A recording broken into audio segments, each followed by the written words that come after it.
Ok, super. Salut à tous, on est en live. On est le lundi 12 octobre 2020 et il est 19h12. Donc c'est marrant, on est le 12 et on a 12 minutes de retard. Mais c'est pas trop grave. Donc je suis avec Val qui est mon invité de ce soir. Alors avant qu'on commence, comment tu vas? C'était pas trop dur d'arriver puisque tu m'as dit qu'il y avait des bouchons, c'est ça? Oui, j'ai eu quelques petits bouchons, donc ce qui explique mon retard. Pardon. Oui, alors c'est pas trop grave, hein. J'espère que justement t'as pas eu. Alors je sais pas par où t'es passé, et j'espère que t'as pas eu trop de problèmes. Je sais pas s'il pleut dehors, comme il commence déjà à faire nuit. Je sais même plus ce qui se passe, mais j'espère qu'il faisait quand même beau dans tes bouchons. Non, ça allait, le soleil est dans le cœur. Ok, super. Bah écoute, j'en profite. Alors tiens, d'ailleurs j'ai oublié de te le dire. Normalement, tu dois pouvoir voir sur la droite avant qu'on commence. Il y a un espèce de chat. Je sais pas Mhm. si tu le vois. Oui, Ok. Bah en fait, quand les gens poseront des questions, tu pourras voir s'afficher les questions des gens à ce niveau-là. Enfin, de toute façon, je les. Donc tu auras l'occasion de pouvoir voir. ok.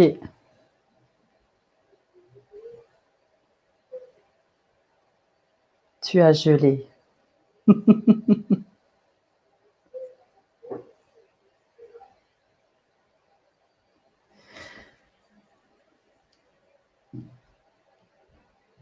Il y a eu une petite coupure. Et là, je peux chanter. Il n'y a rien à faire, je suis seule au monde. Mais je sens que tu vas bientôt revenir. Et ne pas m'abandonner comme ça.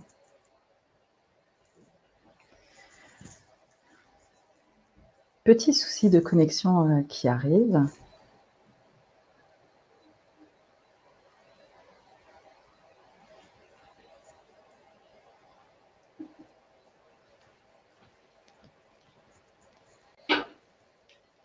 Ah,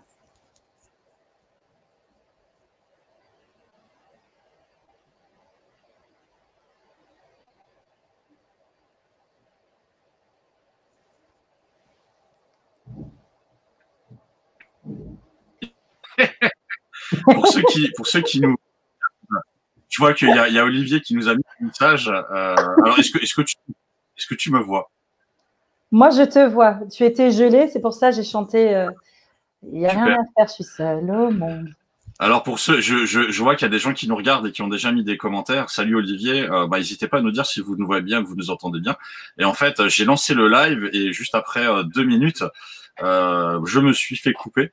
Donc voilà, il y a peut-être des moments où je dis désolé, mais en fait, c'est mon wifi qui saute. Tu as été Donc salut censuré. Virginie. Voilà, salut Olivier, salut Virginie, salut Christelle. N'hésitez pas à nous dire si vous nous voyez bien, vous nous entendez bien, et ne faites surtout pas attention au fait que moi je puisse disparaître. C'est tout à fait normal. Je suis un magicien. Écoute, étant donné que qu'il y a déjà des gens qui nous rejoignent, donc on est avec Val pour le nouveau live Femme Inspirante. Je te propose tout simplement de commencer par ta petite présentation. Tout simplement, on va dire en 5 minutes, qui es-tu, qu'est-ce que tu as fait dans la vie, voilà, je te laisse la parole. Alors, c'est jamais évident de parler de soi, donc je ne vais pas parler de mes activités professionnelles, mais pour comprendre ce qui va venir par la suite, plutôt de mon parcours de vie. Donc, c'est pas pour faire pleurer dans les chaumières, hein, mais juste pour aider d'autres personnes. Donc, en fait, voilà, je ne connaissais pas mon père. Ensuite, j'ai eu un beau-père incestueux pendant plusieurs années. Et à 18 ans, j'ai eu la chance de tomber sur un pervers narcissique violent.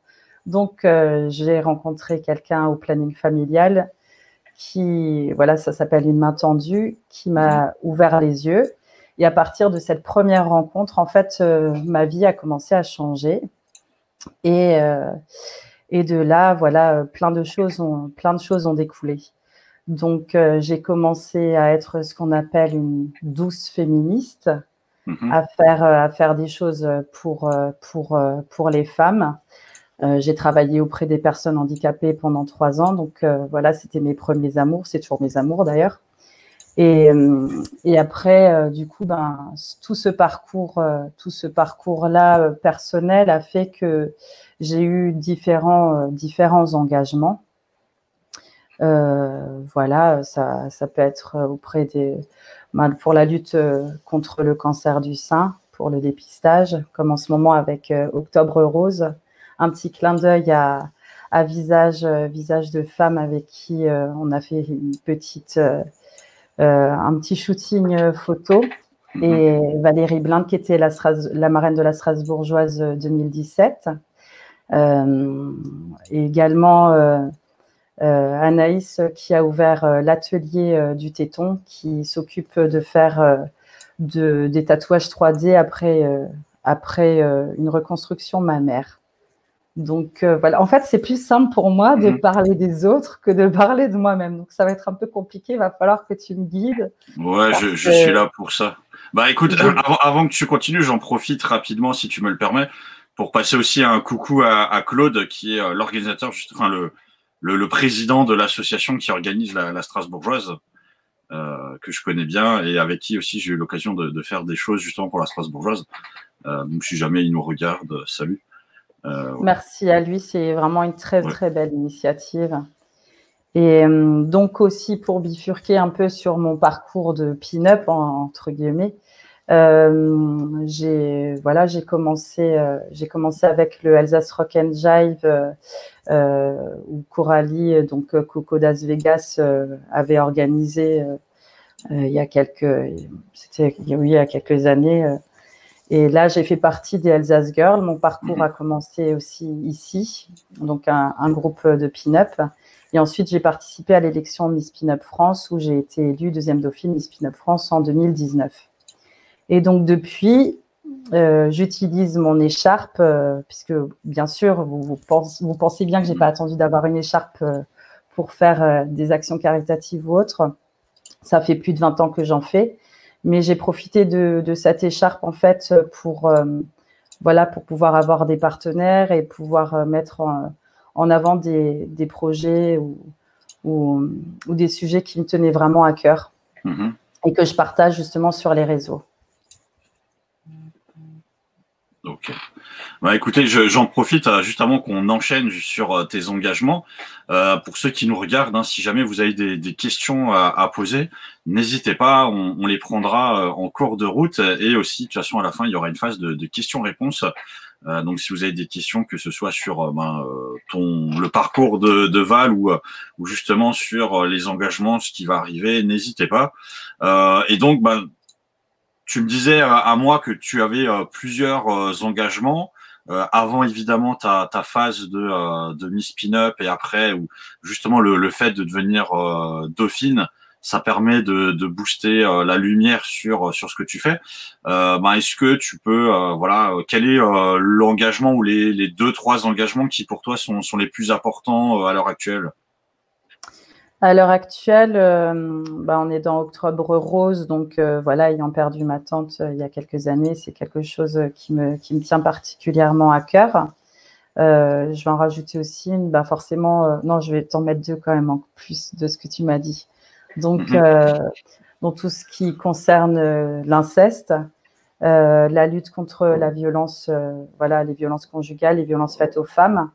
Et puis après, mes chouchous, ce sont les SDF, puisque cela fait 5 ans que j'organise dans les rues de Strasbourg l'opération cadeau de Noël pour nos amis sans domicile fixe. Et puis en ce moment, on va dire que ça fait 3 ans et demi que je suis dedans.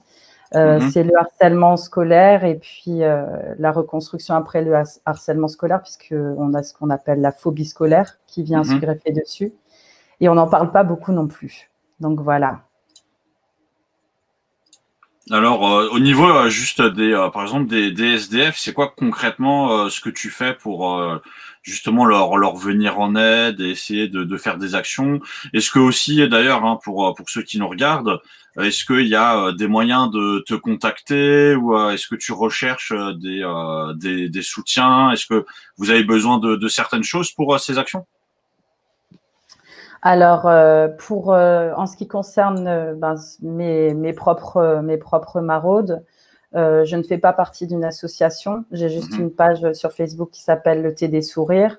Mais je fais appel, en fait, très, très rarement sur cette page aux personnes, puisque je préfère y aller généralement seule, puisque quand j'y vais seule, je peux gérer le temps que je reste sur place, puisque tout le monde n'a pas la possibilité de rester, par exemple, je ne sais pas, 45 minutes ou une demi-heure ou autre. Donc, quand j'y vais aussi en fonction de mes émotions, il y a des fois, on est un petit peu, on est peut-être un peu moins bien et c'est plus difficile émotionnellement à gérer. Donc quand j'ai vraiment besoin, je poste un message. En général, même, je passe sur ma page Valchetel en disant, tiens, voilà, il faudrait une paire de chaussures pour un tel. Là, il faudrait, je ne sais pas, une veste ou une fois, c'était de l'habillage fine en été et ainsi de suite. Et généralement, les gens, ils répondent vraiment très, très rapidement. Et en principe, dans la journée, ils ont ce qu'il faut, quoi. Et donc voilà, quand il y avait la canicule, on avait fait des distributions d'eau. J'ai des personnes aussi très, très gentilles qui ont stocké des vêtements dans leur garage qu'il faut que j'aille récupérer d'ailleurs cette semaine pour les amener à d'autres personnes. Et donc là, par exemple, là, je commence ma petite campagne pour Noël. Et donc, ce que je demande toujours, c'est d'avoir des cadeaux, des vrais cadeaux. Donc, du neuf, de l'étiqueté. On me dit souvent, mais pourquoi est-ce que tu veux de l'étiqueté? C'est, enfin, même du neuf, c'est des SDF, quoi. Ils seront contents si tu leur offres un beau pull ou… Je dis, justement, quand on fait nos maraudes citoyennes toute l'année et qu'on va, par exemple, déposer une fois un petit, je sais pas, un pull, une chemise ou autre, en fait, il n'y a pas de différence avec Noël. C'est la même chose. Donc, il faut vraiment que ça se démarque puisque, comme je dis, vous, quand vous recevez un cadeau à Noël, en général, c'est quelque chose qui est neuf. Donc voilà, sauf si on est comme nous, des passionnés du vintage, on sera content d'avoir des vieux trucs, quoi. Mais là, c'est vraiment montrer qu'à un moment donné, ils ont une place importante pour nous aussi, que c'est un jour spécial et qu'on pense vraiment très fort à eux, quoi. Et je tiens à remercier aussi mes partenaires, puisque j'ai des partenaires, voilà. Je suis égérie de la Colmar Box et de Born in Alsace qui ont offert des cadeaux justement l'année dernière, ainsi que l'hôtel Orbourvire à Colmar. Voilà, des amis en fait du Haut-Rhin. Quand on dit qu'il y a des guéguerres ou Rhin-Bas-Rhin, c'est pas vrai. Voilà, l'Alsace, on est solidaires tous ensemble. Et donc un grand merci à eux parce qu'ils ont fait beaucoup, beaucoup d'heureux. Un grand merci aussi, j'en profite à toutes les personnes, à mes petits lutins qui se relayent la semaine avant Noël pour venir emballer des cadeaux chez moi, qui récoltent des petits cadeaux aussi parfois de leur côté, qui viennent avec moi pour la distribution. Donc ce sont des aides précieuses. Et voilà, ce sont vraiment des amours, des personnes qui me suivent déjà depuis 5 ans pour la plupart. Voilà, donc ce dont j'ai besoin aussi cette année, j'avais essayé d'en avoir un peu plus l'année dernière, c'est les tickets restaurants pour qu'ils puissent avoir, pouvoir s'acheter quelque chose qu'ils ont vraiment envie de manger. Et l'année dernière, j'ai des personnes qui avaient envoyé de l'argent à mon adresse et j'avais acheté avec mon comité d'entreprise des tickets cinéma pour le Vox pour qu'ils soient au chaud. Voilà, donc voilà, si vous avez des idées, quelque chose qui sort un peu de l'ordinaire mais qui puisse être utilisable pour les personnes dans la rue. Et je tiens à préciser aussi que cette année, pour la deuxième année, j'ai un petit groupe de musiciens qui me suivra en principe encore pour venir jouer, jouer des petits morceaux dans les rues de Strasbourg. Alors pour ceux qui nous regardent, si jamais vous avez des questions à poser à Val à ce sujet, n'hésitez pas. Et je vous avoue aussi que cette histoire de Bas-Rhin au Rhin, c'est une conspiration de la Lorraine pour essayer de nous diviser, mais mais ne vous laissez pas voir. Non, mais évidemment, on aime aussi les Lorrains. Bien sûr. Un bisou à vos amis Lorrains. Alors donc, pour ceux qui nous regardent, hein, voilà, si vous avez des questions ou des remarques, n'hésitez pas. Après, au niveau de tes engagements, voilà, est-ce que donc tu as plusieurs engagements, mais est-ce que tu développes aussi de nouveaux engagements ou tu restes vraiment sur les choses, les associations ou les activités que tu fais déjà actuellement? Ou je rebondis justement sur le fait que tu sois devenu Miss Pin-Up, parce qu'il y a des gens qui, en sachant que tu es quelqu'un d'engagé, viennent voir pour essayer justement un peu comme ça se fait hein, pour les Miss France. Tu vois, est-ce qu'il y a déjà des gens qui t'ont contacté en te disant ah ben voilà vous êtes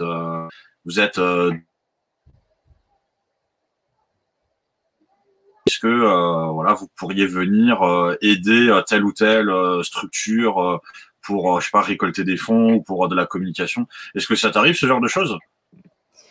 Par rapport aux associations, j'ai une association qui m'avait demandé d'être, qui venait d'ouvrir et enfin qui venait d'être créée, qui m'avait demandé d'être marraine. Voilà, où j'avais accepté, qui était 1, 2, 3 cœurs. Et sinon, à part ça, c'est plus les gens savent que je fais des petits directs pour aider un petit peu justement les artisans et autres à ma façon, quoi. Donc je fais des petits directs comme ça. C'est plutôt dans ce sens-là parce que voilà, ils voient que ça tourne un petit peu, donc on en profite. Mais sinon, j'ai oublié de dire aussi par rapport aux distributions de cadeaux, ce que j'expliquais aussi, c'est que j'ai plein de choses qui me touchent. Donc, une année, par exemple, la SPA avait offert des peluches. Et ces peluches avaient été offertes, en fait, aux enfants du foyer Charles Frey à Strasbourg.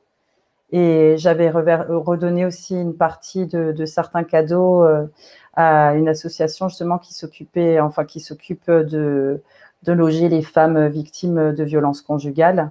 Donc, c'est vraiment comme un espèce de petit puzzle, en fait, où on dispatche les choses à gauche, à droite, en fonction des besoins. C'est okay. Toujours là? Oui, oui, je suis là. J'ai quelques petites coupures, mais ne t'inquiète pas, je reviens. Alors, écoute, on en parlait aussi avant de lancer le live. Voilà, bon, je continue encore avec ce sujet qui n'est plus forcément d'actualité, mais quoique il y a peut-être un deuxième reconfinement qui se profile. Mais il y a eu voilà pendant 2 mois un confinement au niveau national. Est-ce que toi, ça t'a touché déjà personnellement, on va dire, dans ce que tu fais? Est-ce que ça t'a donné l'impression que ce que tu fais, c'est bien, ou alors au contraire que c'était voilà. Et après, justement dans tes activités, est-ce que tu as pu continuer tes activités d'engagement? Puisque j'imagine que si maintenant on t'a interdiction de sortir de chez toi, tu ne vas pas pouvoir aller justement dans les rues, rencontrer les sans-abri, tu ne peux pas aller à tel ou tel endroit pour, je sais pas, faire des collectes, ce genre de choses. Est-ce que ça a été on va dire une problématique logistique, une problématique intérieure, émotionnelle aussi? Alors, pour être honnête, c'était très difficile. Donc, les 15 premiers jours, c'était vraiment difficile. Donc, ce que je faisais pour penser à autre chose, c'est que j'avais commencé à faire des confines apéros et des blind tests parce que je me disais, en fait, je suis pas toute seule, on est plusieurs. Et puis, voilà, il y a ce manque d'être tous ensemble, surtout quand on est habitué à être tout le temps dehors et jamais chez soi. Et après, avec le temps, en fait, c'était de plus en plus difficile parce que j'ai mon petit chouchou dans la rue qui s'appelle Gégé, où on a une histoire très forte tous les deux. Voilà, on est très attachés l'un à l'autre. Et donc, parfois, je lançais des appels pour demander aux gens qui étaient dans le centre-ville si quelqu'un passait, s'il pouvait me dire s'il allait bien. Voilà, qui me donne juste des nouvelles. Mais vu qu'on devait rester le plus confiné possible, beaucoup, forcément... et quasiment personne qui sortait. Et j'ai profité d'un rendez-vous médical à un moment donné, puisqu'on n'avait qu'1 heure. En fait, il ne fallait pas dépasser 1 heure. J'ai profité d'un rendez-vous médical pour pousser un petit peu jusqu'au centre-ville. Je me suis dit, si je me fais arrêter par la police, je dirais que mon papier me manquait, quoi, et qu'il fallait que j'aille le voir. Donc, j'étais allée le voir et puis voilà, il était super heureux. Et puis moi, juste frustrée parce qu'on a l'habitude en fait d'être dans les bras l'un de l'autre. C'est notre rituel. On se serre fort. Les gens, ils nous regardent parfois bizarre parce qu'il y a vraiment enfin, cette image du SDF finalement. Et puis moi, ils se demandent ben, qu'est-ce qu'on fait, quoi. Mais voilà, c'est quelque chose dont on a besoin, quoi. Et les bras, ben, ça réchauffe le cœur. Donc c'était quelque chose, oui, qui était très difficile. Et là, dernièrement, j'ai dit, bon, ben voilà, il y a toujours le Covid. J'ai dit, j'ai mon masque. Je suis repartie. J'ai vu qu'il avait, à un moment donné, il avait les larmes aux yeux parce qu'il ne m'avait pas vue depuis quelque temps. Il pensait que je l'avais oublié alors que pas du tout. Et j'ai dit, FUCK, Covid, tant pis, j'ai mon masque, je mettrai du désinfectant, je ferai tout ce qu'il faut, mais je vais le serrer dans mes bras avant de partir, quoi. Et puis voilà, j'ai pris mon petit GG dans les bras. Ok, bah écoute, ouais, c'est très bien. Et justement, toi, est-ce que tu t'es dit que ce que tu faisais, c'était juste, puisque parmi les gens qui sont intervenus quand je leur ai posé la question, voilà, il y en avait qui me disaient, bah ouais, je me suis rendu compte que ce que je faisais, c'était vraiment, on va dire, dans l'air du temps. Et il y en a où on leur a dit, ben, vous servez à rien, ce genre de choses. Est-ce que tu t'es dit, ce que je fais, ça sert? Puisqu'on a quand même vu que du côté des pouvoirs publics, il y avait quand même un espèce de moment de flottement à un moment et qu'il y avait un vrai besoin, on va dire, d'organisation, de solidarité entre les gens. Ben, je pense que ça a servi. Je recevais beaucoup de messages aussi. Tu parles par rapport à la première phase avec les confines apéro et tout ça. Je me suis rendu compte en fait que ça servait. Je m'étais pas rendu compte de faire du bien à autant de personnes. C'est un peu prétentieux d'ailleurs quand on le dit comme ça, mais c'est par rapport au retour que j'ai eu. J'ai plein de personnes qui m'ont dit merci. Moi, je suis toute seule, j'ai personne avec moi, j'ai pas d'enfant, j'ai personne. Je suis dans un endroit complètement reculé. J'avais d'autres personnes à ce moment-là qui venaient de perdre des proches, donc qui n'avaient pas pu enterrer leurs proches, être présents à ce moment-là. Donc c'était d'autant plus difficile. Et voilà, le temps de s'évader quelque temps en faisant, je veux dire, voilà, que ce soit avec de la musique, avec des phrases des phrases cultes de cinéma ou autre, ben, l'espace d'un instant, en fait, d'une heure, parfois ça durait même un tout petit peu plus longtemps, on débordait, ça ne devait pas durer aussi longtemps, mais on se faisait du bien tous mutuellement et j'avais ce sentiment d'avoir cet élan de solidarité, en fait, que je n'avais pas quand je regardais les informations et que j'entendais que les gens, en fait, se battaient pour 1 kilo de farine, qu'on avait l'impression que c'était la guerre dans les magasins, quoi. Moi, c'est pour ça, d'ailleurs, que je ne suis pas sortie pendant, je crois, 2 ou 3 semaines du tout. J'ai dit, je vais vivre sur mes réserves jusqu'à ce que j'ai vraiment plus rien du tout, quoi. Parce que j'avais peur, moi qui adore le monde, tout d'un coup, je me suis retrouvée avec cette crainte, en fait, de sortir et de voir ce monde qui ne me ressemble pas, quoi. Parce que moi, je suis un peu dans le monde des bisounours, mais quand même avec les pieds sur terre. Mais je rêve de ce monde-là un petit peu où tout le monde voilà, est dans la bienveillance, s'entend bien sans être mauvais, quoi. Il faut des rêveurs. Hein. Bah écoute, oui, bah, généralement, c'est eux qui font avancer les choses avec un petit peu de rêve. Et bah, étant donné qu'on parle de rêve, c'est une très bonne transition pour pouvoir parler des projets d'avenir. Alors, bah, où est-ce que tu as comme projet pour d'ici 1 an, 2 ans, comment est-ce que ça va évoluer pour toi, bah, que ce soit au niveau de tes engagements ou peut-être bah, de Miss Pin-Up. Est-ce que tu vas continuer, tu vas t'investir, je sais pas, dans l'organisation. Est-ce que t'as des projets? Alors, en ce qui concerne Miss Pin-Up France, j'ai commencé à partir un peu. J'ai fait la dernière élection là en Bourgogne-Franche-Comté où ils étaient vraiment adorables. Mais c'est un monde qui me ressemble pas. Voilà, les concours de beauté, c'est spécial. Je fais pas la course au like, je fais la course aux gens vrais, authentiques et qui ont du cœur. Donc, j'ai fait de très belles rencontres parmi quelques personnes de ce comité et d'autres où je m'y retrouve pas. Donc, c'est pour ça que j'avais quitté d'ailleurs la délégation du Grand Est parce que ça, c'était pas en cohérence en fait avec ce que je pouvais ressentir et mes convictions. Mais par contre, voilà, cette écharpe, voilà, je suis fière de l'avoir eue parce que ça représentait un petit combat intérieur. Donc voilà, lié à toute mon histoire, lié à toute mon histoire. Et elle me permet justement aujourd'hui d'avoir des partenaires qui sont restés auprès de moi parce qu'ils savent justement qui je suis et comment je fonctionne. Et, et donc, oui, donc voilà, forcément, je vais poursuivre, mais différemment, mais plus avec le comité.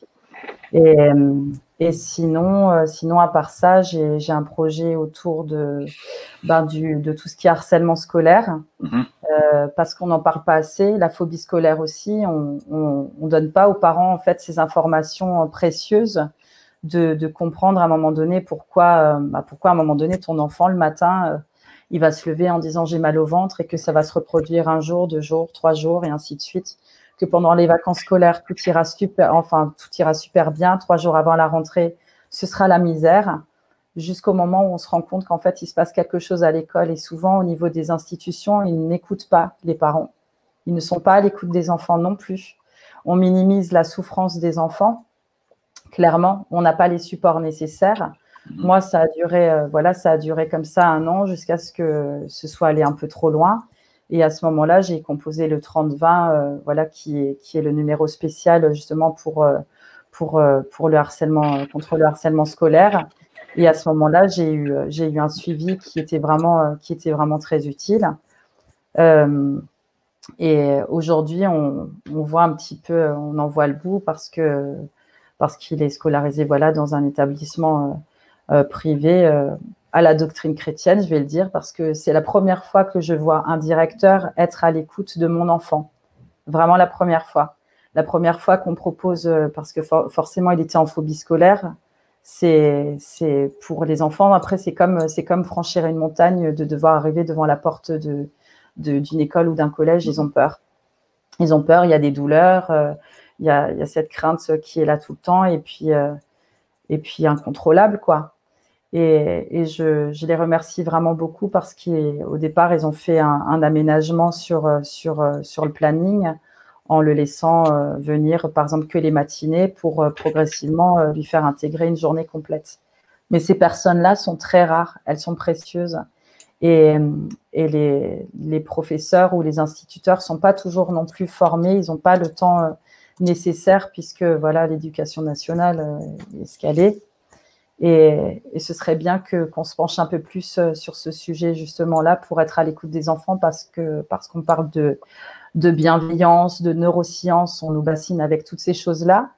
Mais après, il n'y a pas de continuité. On n'a pas de continuité. Voilà, on nous parle de la petite enfance, des neurosciences et compagnie.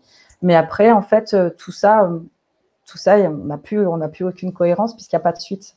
On n'accompagne pas les enfants.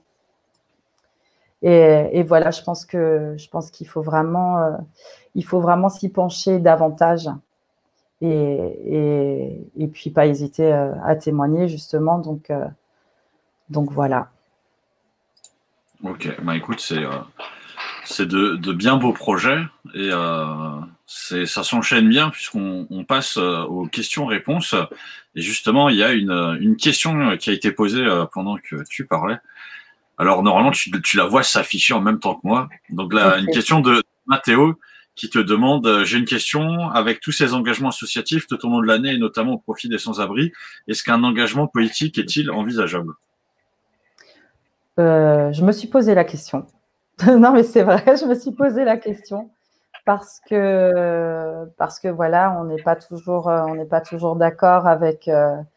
Ça se ressent souvent au niveau des votes, il faut le dire. Donc, je pense qu'on sait très bien qu'il y a des choses qui ne vont pas un petit peu partout. Oui, je me suis posé la question en tant que citoyenne, justement par rapport à mon vécu de femme, de mère, si un jour j'y viendrai pas. À voir. Ok. Donc Mathéo, tu as ta réponse. Pour ceux qui nous regardent, n'hésitez pas à poser vos questions. Je regarde juste d'ailleurs dans le chat s'il y avait une question qui avait été posée, puisqu'il y a eu quelques messages. Ok. Bon, il y a beaucoup de gens qui te disent tu es toujours aussi belle, tu es magnifique. C'est super. Quelques petits cœurs aussi. Moi, je vais te poser une question justement. Est-ce que tu as déjà imaginé continuer tes engagements, mais peut-être hors de France? Je sais pas si il y aurait des endroits, enfin, dans les engagements que tu fais, voilà, il y a les sans-abri, il y a les enfants, mais est-ce que je sais pas, t'as déjà pensé à continuer d'être engagé, mais voilà, je sais pas, par exemple, aller faire des choses en Afrique, pareil avec les enfants, ou est-ce que peut-être il y a des engagements dans d'autres pays qui qui te tiennent au ventre ou pas? Alors, justement, c'est un projet qui me trotte dans la tête depuis quelques années, puisque il faut savoir que je travaille dans la petite enfance depuis 16 ans. Donc, forcément, les enfants, c'est un sujet qui me touche, et, et par rapport à mon parcours de vie aussi. Et oui, j'aimerais bien faire un voyage humanitaire, mais pour l'instant, j'ai 2 enfants, un de 16 et un qui aura bientôt 12 ans.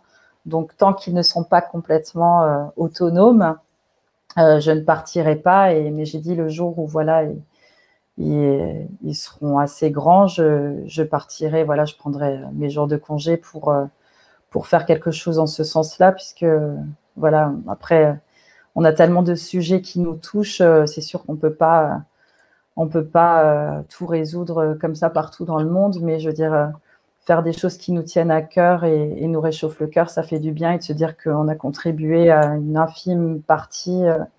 Mais voilà, oui, j'aimerais faire quelque chose avec, oui, avec les enfants, et puis apporter justement mon savoir ici, un petit peu là-bas.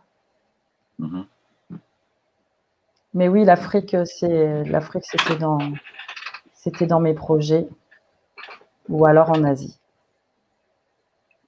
Ok. Est-ce que t'as déjà voyagé d'ailleurs? T'as déjà eu l'occasion de sortir de France ou d'Europe? Alors, pas beaucoup. Pas beaucoup, non. Non, non, oui, je rêve de faire des beaux voyages, mais pour l'instant, à part tout ce qui était du côté de l'Italie, de la Turquie, non. L'Allemagne, bien sûr, puisqu'on est frontalier, donc c'est beaucoup plus simple, la Suisse aussi. Mais sinon, non. Malheureusement, non, pas encore. Ok, bah écoute, ça viendra, hein. Oui. Alors quelqu'un qui écrit, pas de questions, juste ce petit message d'amour et de soutien pour les prochaines actions. C'est de la part de Sabrina, que tu dois sans doute connaître ou pas, je ne sais pas. C'est mon petit lutin d'amour. Ok, bah écoute, voilà, Sabrina, tu as reçu un cœur. Enfin, je vois d'ailleurs que tu avais mis plusieurs cœurs aussi dans d'autres messages. Donc Sabrina t'envoie plein de cœurs d'ailleurs. Donc pour ceux qui auront... Ah, qu'est-ce que j'ai un autre message? Si tu n'as pas beaucoup voyagé, je suis prêt à te faire découvrir la Toscane. Oh. Est-ce que tu... C'est Mathéo qui t'avait posé la question sur la politique. Ah. Alors je ne sais pas si tu as envie de découvrir l'Italie. L'Italie, oui, j'adore. J'ai fait quelques petits coins déjà. C'est ma deuxième patrie de cœur. Est-ce que tu as déjà été en Toscane ou pas? Non. Okay. Bon, bah voilà, c'est tout. Non, jamais. À découvrir.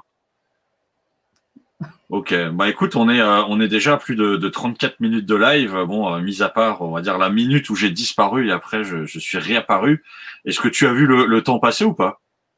Non, c'était rapide. J'appréhendais beaucoup parce que, comme je disais à mes amis, je préfère parler des autres que de parler de moi-même. Donc, c'est beaucoup plus simple, en fait, de parler des autres. Forcément. Oui, et après, je vais me dire, j'ai oublié de parler. Je vais me dire, tiens, t'as oublié de dire ça, et t'as oublié de dire ça, et t'as oublié de dire ça. C'est toujours comme ça. Alors, est-ce que tu penses avoir tout dit ou est-ce que d'ailleurs tu veux faire passer un message, un petit rappel de tes partenaires pour ceux qui nous regardent? C'est le moment promotion. Ta, ta, ta, ta. Donc voilà, donc oui, mes amis de Colmar Box avec Olivier Varenne. Un grand merci pour sa confiance et puis pour tout ce qu'il fait, puisque l'année dernière, j'ai eu droit à des belles box offertes pour distribuer dans les rues de Strasbourg, où j'avais du pâté au foie gras, des choses comme ça. Je me rappelle un petit jeune d'ailleurs, on avait ouvert la boîte et j'avais dit tiens, est-ce que tu veux du pâté? Alors il avait dit non, j'ai déjà eu beaucoup de choses, je sais pas quoi. Je dis mais c'est du pâté au foie gras. Il dit waouh, c'est du pâté au foie. Ah bah oui, oui. Du coup c'était voilà, c'est génial, ça fait toujours plaisir de voir ces petites réactions. Et Born in Alsace aussi voilà qui m'a donné aussi plein de belles choses. L'hôtel Heurbourvire qui avait fait des petits paniers en fait lors d'une soirée et ils avaient récolté un petit peu partout auprès de leurs partenaires des cadeaux. C'est là où j'ai rencontré justement le Olivier Varenne de la Colmar Box qui m'avait demandé justement d'être marraine de la Colmar Box avec Laetitia Bléger, Miss France 2004, hein, notre en plus une Alsacienne, c'est magnifique. Donc voilà, et puis là cette année, je sais que j'ai Stéphane JKS de Custom Style qui offre aussi des parkas Dickies. Voilà, c'est plein de petites choses comme ça qui arrivent petit à petit. C'est juste génial. J'ai de la chance, je suis bien entourée, je suis entourée de belles personnes. Et puis, comme j'ai dit, un grand merci à tous mes amis qui me suivent, les personnes qui me font confiance. Voilà, j'ai Laurent Gardel aussi qui avait fait beaucoup l'année dernière, qui avait ramené des tonnes de cadeaux, qui n'est pas d'ici, qui est du côté de la Savoie. Donc, je vais pas dire trop de personnes parce que je vais en oublier et c'est pas le but. Mais voilà, ce sont des aides précieuses. Ok. Bah écoute, moi en tout cas, je te remercie d'avoir participé à ce live avec moi. Et on se retrouve. Enfin, je remercie aussi toutes les personnes qui étaient avec nous dans le live, qui ont commenté. N'hésitez pas d'ailleurs à liker, partager la vidéo si jamais elle vous a plu. Elle sera mise en replay sur notre Facebook. Elle est sur Twitch. Elle sera aussi disponible sur la page Femmes Inspirantes sur YouTube. Voilà. Je sais pas si tu as un petit mot de la fin pour ceux qui nous regardent. J'ai juste oublié, je voulais aussi dire merci encore au Pin-Up d'Alsace qui, lors d'un spectacle, en fait, avait revendu un calendrier et qui avait donné une partie justement des ventes du calendrier pour nos amis SDF. Donc, n'hésitez pas à penser à elle aussi, puisque les gens du spectacle, en ce moment, pour eux, c'est très, très, très difficile. Donc voilà, si vous cherchez des superbes femmes voilà, qui font de beaux spectacles, n'hésitez pas à les contacter. Et puis, un grand merci à vous qui nous avez suivis ce soir. Et puis, si vous avez des questions encore à poser après, vous savez où me trouver. Sous Valchetel, ce sera certainement plus facile pour communiquer via Messenger ou alors sur ma page Fauva Lipstick. Ok, bah écoutez, voilà, tout a été dit. Vous savez, si vous avez des questions, de toute façon, vous pouvez aussi commenter encore sous la vidéo. Les commentaires sont accessibles par Val. Elle pourra toujours y répondre. Voilà, donc moi, je vous remercie. Je vous donne rendez-vous la semaine prochaine avec Vera à 19h. Donc, qui sera notre prochaine femme inspirante. Et bah, écoute, tu me dis quand tu es prête pour que je coupe le live. Tout d'abord, comme l'essentiel, merci à toi. Merci à toi de mettre les femmes à l'honneur et puis certains hommes aussi. Je sais tout ce que tu fais. Voilà, ça fait du bien parce que je dis toujours que je suis une douce féministe parce que voilà, je pense à tout ce qu'on a comme combat encore à faire. Mais ces combats-là, on peut pas les faire non plus avec des hommes comme vous à nos côtés. Donc, merci.